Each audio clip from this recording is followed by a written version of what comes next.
औज़ुबिल्लाहिमिनश्शैतानिर्रजीम बिस्मिल्लाहिर्रहमानिर्रहीम। अस्सलाम वालेकुम स्टूडेंट्स, कैसे हैं आप लोग? उम्मीद करता हूँ सब लोग ठीक होंगे। I am your physics teacher sir Aurangzeb, और आज हमने जो फिजिक्स का कोर्स पढ़ना उसका नाम है इलेक्ट्रिसिटी एंड मैग्नेटिज्म। अब इसका हमारा आज का जो लेक्चर है वो लेक्चर नंबर 5 है। अब लेक्चर नंबर 5 में हमने गाज़ीज़ लॉ की एप्लीकेशन देखनी है।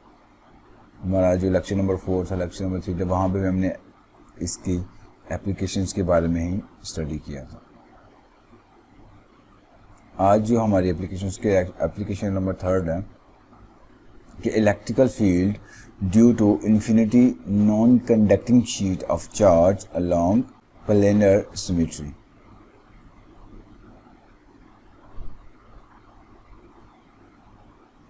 अब यहाँ पे हम कंसीडर करते हैं कि हमारे पास कि एक इन्फिनिटी शीट ऑफ चार्ज है on which the constant surface और density of charge is this. The Gaussian surface is the cylinder which passing through the sheet normally. कि हमारे पास इन्फिनिटी शीट ऑफ चार्ज होगी जिसका हम कुछ सरफेस, उसकी कुछ कांस्टेंट सरफेस हम लेंगे या कुछ उसका पार्ट लेंगे जहाँ पे हम इलेक्ट्रिकल फील्ड की वैल्यू फाइंड आउट करेंगे। और जो यहाँ पे जो गैस सरफेस होगी वो नॉर्मल होगी इस शीट के, और जहाँ पे हमने उसकी इलेक्ट्रिकल फील्ड की वैल्यू फाइंड आउट करनी है। अब मैं आपको एक व्यू दिखाता हूँ। ऐसे लेट्स सी, अब लाइक दिस, ये हमारे पास एक इन्फिनिटी शीट ऑफ चार्ज है। अब हमारे पास एक शीट है जहाँ पे यूनिफॉर्मली चार्ज डिस्ट्रीब्यूशन की हुई है, यहाँ पे काफ़ी चार्जेस को डिस्ट्रीब्यूट किया हुआ है। आगे नेक्स्ट इसकी जो सेकंड है उसको शेप हम कुछ इस तरह भी देख सकते हैं।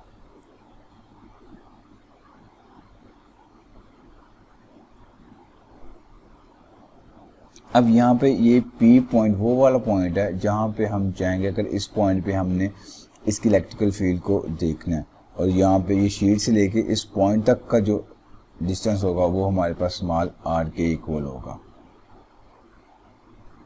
और ये शीट काफ़ी बड़ी होगी, लेकिन हमने यहाँ पे कुछ कांस्टेंट सरफेस ले लिए हैं, कुछ स्पेसिफिक हमने सरफेस ले ली है कि जिसको हम यहाँ पे डिस्कस कर रहे हैं। लाइक दिस, ये हमारे पास एक शीट है और यहाँ पे ये वाला पॉइंट है, और इस पॉइंट से लेके हमने इलेक्ट्रिकल फील्ड को फाइंड आउट करना है। और ये वाला जो डिस्टेंस बनता है वो हमारे पास स्मॉल r के इक्वल होगा।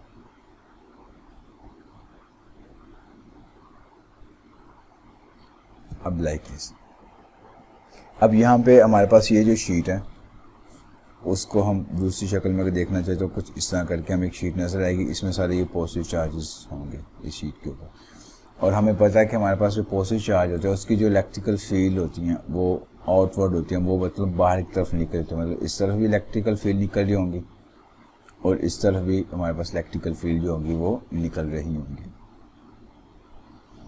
और एक ये पॉइंट वो वाला है जहाँ पे हमने इलेक्ट्रिकल फील्ड की वैल्यू देखनी है, और ये वाला यहाँ पे पॉजिटिव चार्ज यहाँ पे यूनिफॉर्मली डिस्ट्रीब्यूट हुए पड़े होंगे।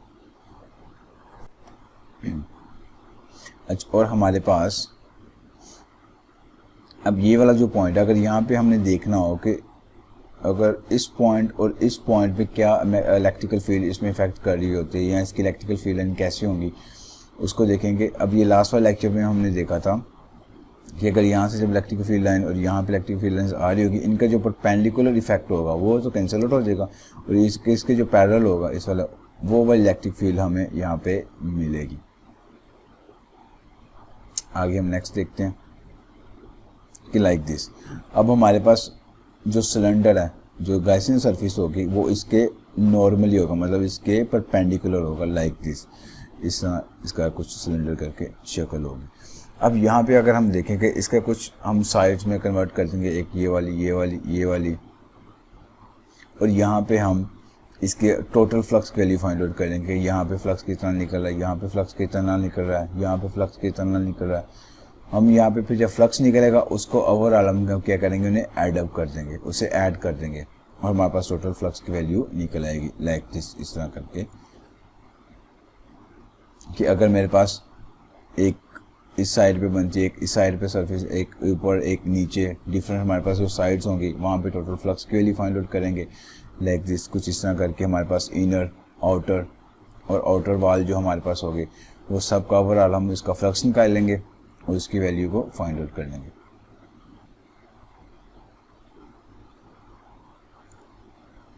और यहाँ पे हमारे पास अगर हम नेक्स्ट आगे देखें, ये अब इसका एरिया जो है ये बाहर की तरफ है आउटवर्ड, और इसका जो एरिया वो भी इस तरफ है जिस तरफ इलेक्ट्रिकल फील्ड है, और इसका एरिया भी उस तरफ है जिस तरफ इलेक्ट्रिकल फील्ड है।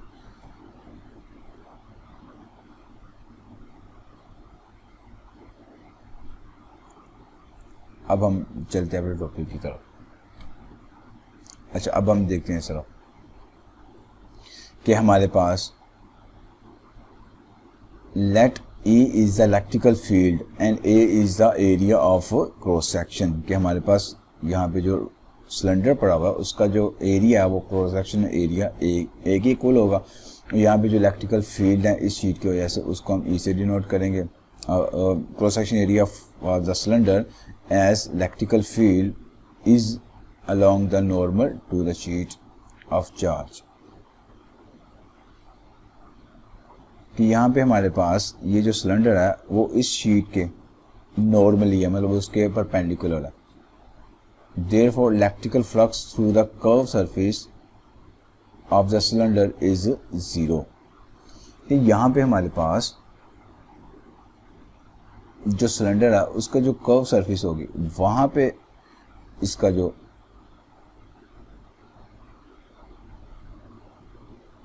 इलेक्ट्रिकल फ्लक्स होगा वो यहाँ पे 0 के ये वाला कि and therefore electrical flux through the curve surface of the cylinder is 0। यहाँ पे अगर आपको यहाँ पे इसका जो कर्व सरफेस होगी यहाँ पे ये वाली, ये जो कर्व सरफेस होगी यहाँ पे जो फ्लक्स होगा वो यहाँ पे 0 होगा। अब हमारे पास जो टोटल फ्लक्स है उसका फार्मूला हमारे पास ये वाला, और ये वाला पार्ट, ये जो सिलेंडर था उसको हमने डिफरेंट पार्ट्स में कन्वर्ट किया हुआ है कि एक हमारे पास इनर होगा, एक आउटर होगा और एक हमारे पास आउटर वाल होगा। अब जो आउटर वाल में होगा हमारे पास उसका जो फ्लक्स होगा वो हमारे पास 0 की कोई निकलेगा, क्योंकि वहाँ पे एरिया, ये वाला एरिया और जो इलेक्ट्रिकल फील्ड है इनके दरमियान जो एंगल है वो 90 के एंगल बनेगा। और ये वाला जो पार्ट है यहाँ पे हमारे पास एरिया और इलेक्ट्रिकल फील्ड है उसका एंगल हमारे पास 0 के इक्वल होगा। जब इसका एंगल हमारे पास 0 के इक्वल होगा तो वो कोस 0 जो है वो हमारे पास 1 के इक्वल निकलेगा। यहाँ पे भी हमारे पास कोस 0 जो है वो हमारे पास 1 के इक्वल निकलेगा लाइक दिस। अगर हम इसको हम सोल्व करें तो ये हमारे पास जब फ्लक्स जो होगा वो इनर की अगर हम बात करते हैं,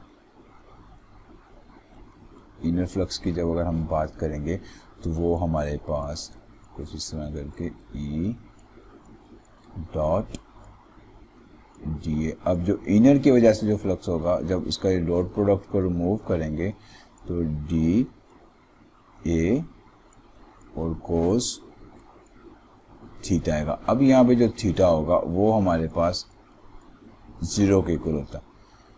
तो यहाँ पे ये जब ये कोस थीटा 0 के इक्वल होगा तो वो हमारे पास 1 के इक्वल निकलेगा कोस 0 जो, तो इसका जो फ्लक्स होगा वो हमारे पास डी ए के निकलेगा। क्योंकि यहाँ पे जो जब इसका हम, अगर मैं आपको अब हमारे पास जो अगर इसका इंटीग्रेट करेंगे इसका तो ये हमारे पास 1 के इक्वल निकलेगा और ये वाला फैक्टर नहीं। इस तरह हमारे पास जो आउटर पार्ट में होगा वो भी हमारे पास ई ए के इक्वल निकलेगा, क्योंकि वहाँ पे हमारे पास जो एरिया और हमारे पास जो इलेक्ट्रिकल फील्ड होगी वहाँ पे हमारे पास जो थीटा होगा वो भी हमारे पास 0 के इक्वल निकलेगा। ये जो आउटर यहाँ पे, और इसकी जो ये वाली कर्व सरफेस होगी, जो आउटर वाल जो कर्व सरफेस होगी वहाँ पे हमारे पास जो इलेक्ट्रिकल फील्ड है और एरिया जो होगा वहाँ पे जो एंगल यहाँ पे 90 के इक्वल होगा, तो वहाँ पे हमारे पास जो cos 90 है वो हमारे पास 0 के इक्वल निकल आएगा। cos 90 ये जो वाला फैक्टर होगा ये हमारे पास 0 के इक्वल होगा, तो यहाँ पे जो फ्लक्स होगा वो हमारे पास 0 होगा और टोटल फ्लक्स की वैल्यू हमारे पास ये निकल आएगी। उसके बाद हम charge enclose in the cylinder, कि सिलेंडर में हमारे पास ये जो हमारे पास सिलेंडर है इसके अंदर चार्ज कितना स्टोर है, लाइक दिस, ये जो हमारे पास सिलेंडर है इसके अंदर चार्ज कितना स्टोर होगा उसकी वैल्यू के लिए हम क्या करेंगे, हमारे पास जो चार्ज डेंसिटी होगी वहाँ से हम उसकी वैल्यू को फाइंड आउट करेंगे कि हमारे पास जो चार्ज डेंसिटी है उसका फार्मूला था जिस कि चार्ज पर यूनिट एरिया, जब क्यू की वैल्यू फाइंड आउट करेंगे ये सिर्फ आके मल्टीप्लाई होगा तो ये हमारे पास टोटल चार्ज की वैल्यू निकलेगी। अब हम करेंगे यहाँ पे अप्लाई गाज़ीज़ लॉ। अब गाज़ीज़ लॉ का हमारे पास जो फार्मूला है वो हमारे पास ये वाला फार्मूला होता है। तो अब यहाँ पे हम क्यू की अगर वैल्यू फाइंड आउट करेंगे ये सिर्फ आके मल्टीप्लाई हो जाएगा तो हमारे पास क्यू की वैल्यू ये निकलेगी। अब इस क्यू को और इस क्यू को क्या कर देंगे, कंपेयर करेंगे तो हमारे पास ये निकल आएगा। हमारे पास कुछ इस तरह करके हम अगले स्टेप में दिस टोटल फ्लक्स एंड इसकी वैल्यू हमारे पास चार्ज की थी ये दिस। अब फ्लक्स की वैल्यू जो है हमारे पास वो ये थी 2EA, वो यहाँ पे इसकी जगह हमने वो पुट कर दी और सिंपल ये आ गया। अब ए से कैंसिल आउट हो गया, ई की वैल्यू जब हम फाइंड आउट करेंगे तो हमारे पास इसकी वैल्यू ये वैल्यू निकल आएगी। ये सिंपल जब हम वेक्टर फॉर्म में लिखेंगे तो हमारे पास इलेक्ट्रिक फील्ड की वैल्यू ये निकलेगी। ये इसका यूनिट वेक्टर होगा, ये उसकी डायरेक्शन की वैल्यू को बताएगा इलेक्ट्रिक फील्ड की।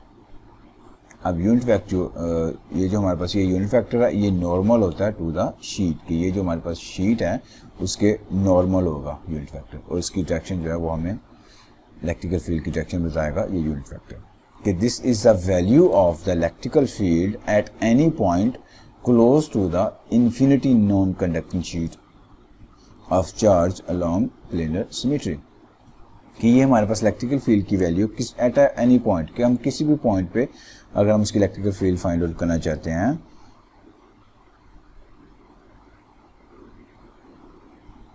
Close to the infinity non conducting sheet, कि इसके बिल्कुल क्लोज, इसके क्लोज हो। जैसे हमारे पास ये वाला पॉइंट अगर हम इसकी बात करते हैं ये जहाँ पे हमने ये फाइंड आउट करी, ये वाला पॉइंट ये बिल्कुल इसके जो क्लोज होगा जहाँ पे हमने इसकी अगर फाइंड आउट करना चाहिए, कोई भी हम पॉइंट ले सकते हैं जहाँ पे हमने इलेक्ट्रिक फील्ड की वैल्यू फाइंड आउट करनी है। आज का लेक्चर हम यहाँ तक रखते हैं। उम्मीद करता हूँ इंशाल्लाह आपको समझ आ गया होगा, और किसी को बच्चे को कोई पॉइंट समझ नहीं आया वो मुझसे पूछ सकता है, और ये नोट्स इनका लिंक डिस्क्रिप्शन में अवेलेबल है। और मेरे चैनल को सब्सक्राइब भी कर दीजिएगा और अपना फीडबैक दीजिएगा। और नेक्स्ट लेक्चर तक के लिए अल्लाह हाफिज़। और इंशाल्लाह हमारा जो नेक्स्ट लेक्चर होगा वो हम शेल्स थ्योरम के बारे में पढ़ेंगे।